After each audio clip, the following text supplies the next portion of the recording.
मुल्क भर में यौम पाकिस्तान आज मिली जोशो जज्बे से मनाया जा रहा है। इस्लामाबाद में 31 तोपों की सलामी से दिन का आगाज। सूबाई दारुल हुकूमतों में 21-21 तोपों की सलामी दी गई। पाक फौज के चाको चौबंद दस्ते के नारे तकबीर के नारे। नमाज फज्र में मुल्क की तरक्की, यकजहती, अमन और खुशहाली के लिए खुसूसी दुआएं मांगी गईं। उधर यौम पाकिस्तान के मौके पर मज़ार कायद और अल्लामा इकबाल पर गार्ड्स की तब्दीली की तकरीब भी मुनक्किद की जाएगी। इस परचम के साए तले हम एक हैं। यौम पाकिस्तान पर इस्लामाबाद में परेड की तकरीब का आगाज़ 9 बजे होगा। सदर मुमलिकत आसिफ जरदारी बतौर मेहमान खुसूसी शरीक होंगे। परेड में सऊदी वज़ीर दिफा भी शिरकत करेंगे। खलीजी ममालिक की बाज़ अहम शख्सियात और सरमायाकार भी परेड देखेंगे। सदर मुमलिकत की अवार्ड तकरीब मुख्तसर करने की हिदायत। 90 के करीब शख्सियात को अवार्ड दिए जाएंगे।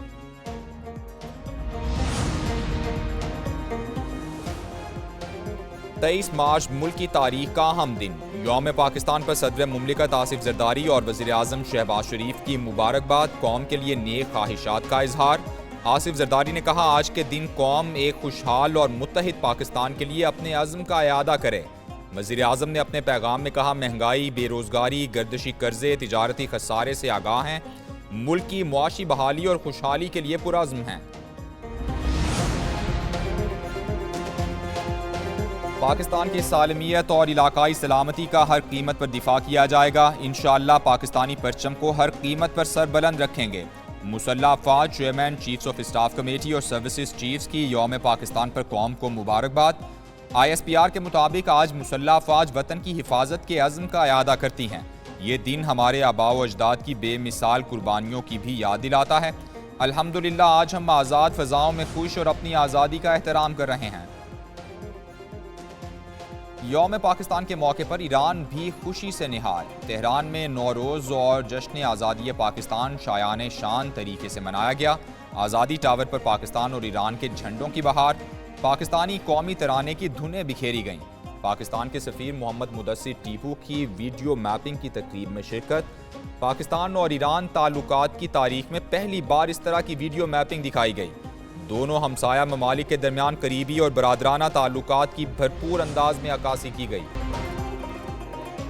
पाकिस्तान की मॉस्को कॉन्सर्ट हॉल में दहशतगर्दी की मजम्मत। मॉस्को में यौम पाकिस्तान के मौके पर सिफारतखाने में तकरीबात मनसूख कर दी गईं। तर्जुमान दफ्तर खारजा का कहना है कि हम फायरिंग के हौलनाक हमले में कीमती जानों के ज़िया की मजम्मत करते हैं।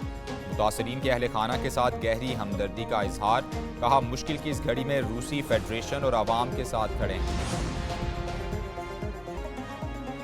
हुकूमत तेल को दिया सिलाई दिखाने को तैयार। पेट्रोल पर 22% सेल्स टैक्स लगाने पर गौर शुरू कर दिया गया। पुरतायुश अशिया पर एक्साइज ड्यूटी बढ़ाने का भी फैसला। 35 लाख ताजिरों को टैक्स नेट में लाने के लिए स्कीम के खदोखाल का भी जायजा लिया जाएगा। वजारत खजाना में आइंदा माली साल 2024-25 के विफाकी बजट की तैयारियां शुरू। IMF की शराइत की रोशनी में नए टैक्स के नफाज पर मुशावरत। इस्लामाबाद हाई कोर्ट के साबिक जज शौकत अजीज सिद्दीकी की बरतरफी कलअदम करार। सुप्रीम कोर्ट ने फैसला सुना दिया। तहरीरी फैसले में लिखा, जस्टिस शौकत अजीज सिद्दीकी को बहाल नहीं किया जा सकता। फैसले में ताखीर की वजह से उनकी उम्र 62 साल से ज्यादा हो चुकी। उन्हें रिटायर्ड जज तस्वुर किया जाए। वो तमाम मुराद और पेंशन के अहल हैं। चीफ जस्टिस काजी फायज ईसा ने 23 सफ़हात पर मुश्तमिल तहरीरी फैसला जारी किया। सुप्रीम कोर्ट के 5 रुकनी लार्जर बेंच ने 23 जनवरी को शौकत सिद्दीकी केस का फैसला महफूज किया था।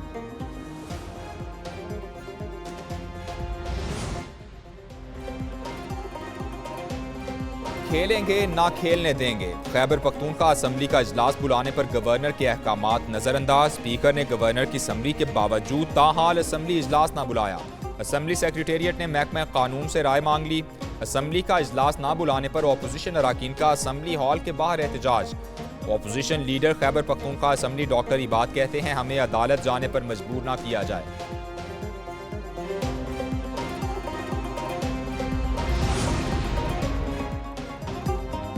साइफर मामले पर वज़ीर आला अली अमीन गंडापुर के बाउंसर्स। वज़ीर आला खैबर पख्तूनख्वा ने डोनाल्ड लू का बयान झूठ करार दे दिया। वजाहत के लिए असद मजीद को बुलाने का मुतालबा।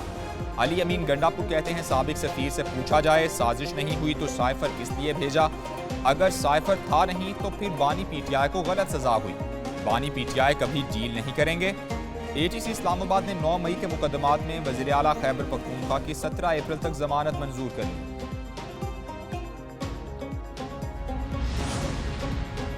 वज़ीर आला खैबर पख्तूनख्वा बाहर डायलॉग बाजी, अंदर जाकर पांव पकड़ते हैं। फैसल करीम कुंडी अली अमीन गंडापुर पर बरस पड़े। रहनुमा पीपल्स पार्टी ने न्यूज़ कॉन्फ्रेंस में कहा, ये अमरीका में कहते हैं हमें एस्टेब्लिशमेंट ने निकाला, यहाँ कहते हैं अमरीका ने निकाला। PTI गैर जिम्मेदाराना बयानात दे रही है। ऐवान में पार्लियामेंट की बालादस्ती का शोर करने वालों ने KP में असम्बली का इजलास तक नहीं बुलाया।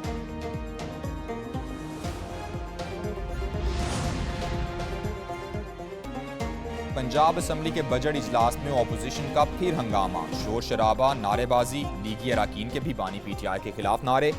डिप्टी स्पीकर जहीर इकबाल चन्नड़ ने अल्फाज को हज़फ कर दिया। ऑपोजिशन लीडर अहमद खान भच्चर कहते हैं कि हमें और हमारी लीडरशिप को गद्दारी के सर्टिफिकेट ना बांटें, पार्टी छोड़कर जाने वालों के खिलाफ कार्रवाई करेंगे, उनके खिलाफ रेफरेंस दायर करेंगे। असम्बली इजलास पीर तक मुलतवी कर दिया गया।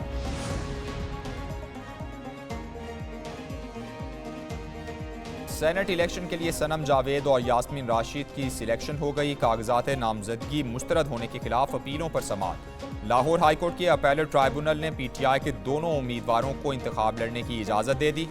पेशावर अपीलेट ट्राइब्यूनल से फैसल जावेद के कागजात मंजूर। आजम सवाती, मुराद सईद और खुरम जीशान की अपीलों पर इलेक्शन कमीशन से जवाब तलब। जुल्फी बुखारी के कागजात मुस्तरद करने के खिलाफ अपील खारिज कर दी गई। पंजाब हुकूमत का mobile health units clinic on wheels program लाने का ऐलान। वज़ीर आला पंजाब की ज़ेर सदारत इजलास हेल्थ, तालीम, सॉलिड वेस्ट मैनेजमेंट, साफ पानी की फराहमी और दीगर शोबों में इश्तराक कार पर इत्तेफाक। सर्विस डिलीवरी और गुड गवर्नेंस के आशारियों की मॉनिटरिंग का फैसला।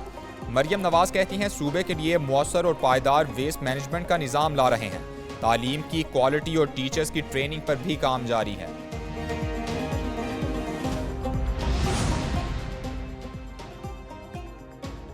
फौजी अदालतों से मुतालिक इंट्रा कोर्ट अपीलें समाअत के लिए मुकर्रर। सुप्रीम कोर्ट में 25 मार्च को समाअत होगी। चीफ जस्टिस काजी फाजीसा ने नया 6 रुकनी बेंच तश्कील दे दिया। जस्टिस अमीनुद्दीन खान 6 रुकनी बेंच की सरबराही करेंगे।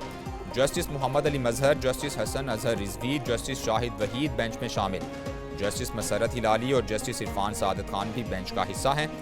जस्टिस इजाजुल एहसन सरबराही में 5 रुकनी लार्जर बेंच ने सिविलियन के फौजी अदालतों में ट्रायल को कलअदम करार दिया था।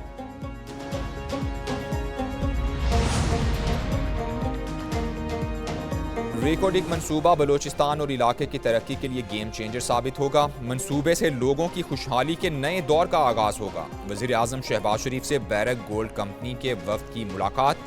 ब्रीफिंग में बताया गया कि रिकोडिक मंसूबे की फिजिबिलिटी रवां साल के आखिर तक मुकम्मल कर ली जाएगी। शहबाज शरीफ ने कहा, बलोचिस्तान में मादनियात से भरपूर फ़ायदा उठाने के लिए मवासिलात का इंफ्रास्ट्रक्चर बेहतर करेंगे।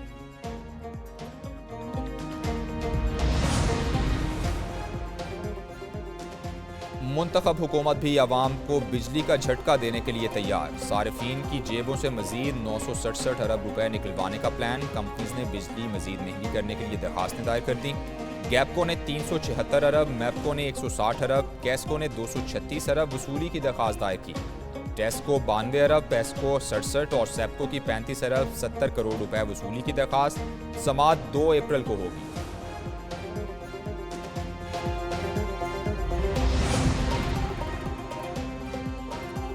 PIA की निजकारी के लिए बड़ा इक़दाम। विफाकी हुकूमत ने कौमी एयरलाइन की होल्डिंग कंपनी बनाने की इजाज़त दे दी। 53 अरब रुपए मजाज सरमाए के साथ हुकूमत की मिल्कियत PIA होल्डिंग कंपनी को शामिल करने की मंजूरी। CEO PIA होल्डिंग कंपनी के पहले चीफ एग्जीक्यूटिव ऑफिसर होंगे। गजट नोटिफिकेशन जारी।